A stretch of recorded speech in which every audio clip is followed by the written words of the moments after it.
Ok, ça va pas? Si, ça va. Bah non, tu m'en veux? Non. Si, je vois bien que tu m'en veux pour quelque chose. Non, je t'en veux pas. En vouloir à quelqu'un. J'en veux à quelqu'un, je t'en veux, tu m'en veux. Donc si on décortique un petit peu l'expression, on a vouloir, want, ok?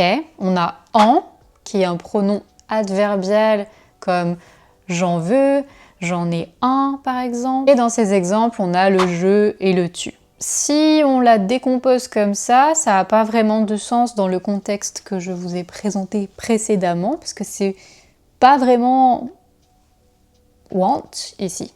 Pas du tout même. Donc si je dis à quelqu'un je t'en veux, ou si quelqu'un me dit tu m'en veux, qu'est-ce que ça signifie? Ça signifie qu'on est en colère, qu'on est un peu énervé contre quelqu'un, qu'on lui reproche quelque chose. Il y a un côté déception aussi parfois. C'est pas un sentiment très positif quoi. Et la forme négative, on va donc ajouter pas. Je ne t'en veux pas. Non, je t'en veux pas si t'as raconté tous mes secrets, t'inquiète, c'est pas grave, je t'en veux pas. On a aussi la possibilité réflexive qui est sans vouloir. Donc par exemple, je m'en veux.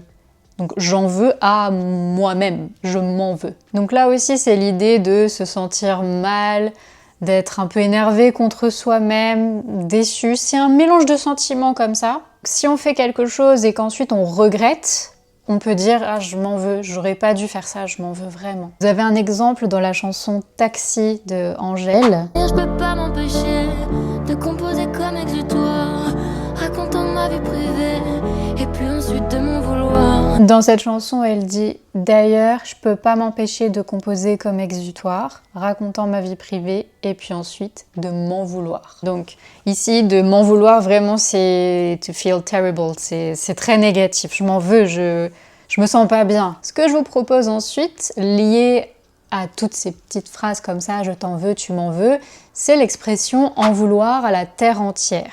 Donc même chose, en vouloir à, on a en plus la terre entière. Donc la terre entière, c'est vraiment le monde, tout le monde, la totalité des personnes sur cette planète. Donc c'est vraiment dans le sens you blame everybody, you think the whole world is against you. Vraiment, j'en veux à la terre entière, je suis énervée contre tout le monde. C'est de la faute de tout le monde, pas de moi, mais de tout le monde. Voilà. Ah, lui, il en veut à la terre entière, ça se voit, il arrête pas de se plaindre tout le temps. C'est toujours les autres le problème. Parfois, c'est vrai. Une autre difficulté dans cette expression, vous voyez, elle est très courte, hein, en vouloir à quelqu'un, je t'en veux, tu m'en veux, etc. C'est tout petit, mais elle est pleine de sens, elle est pas très logique. Et l'autre difficulté dont je veux parler aujourd'hui, c'est les pronoms, les compléments ici, que vous devez absolument connaître. Donc ici, on a en vouloir à quelqu'un.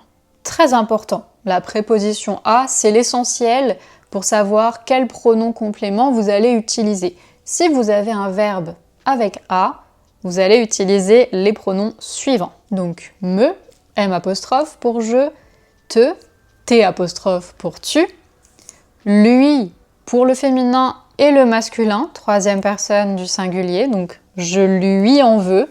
Et ça peut être j'en veux à cette personne masculine, j'en veux à cette personne féminine, je lui en veux. Même chose. Je sais, c'est pas logique non plus parce que vous avez certainement appris que lui, c'est pour le masculin.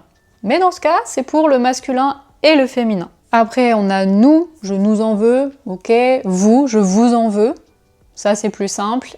Et la dernière pour le pluriel, je leur en veux.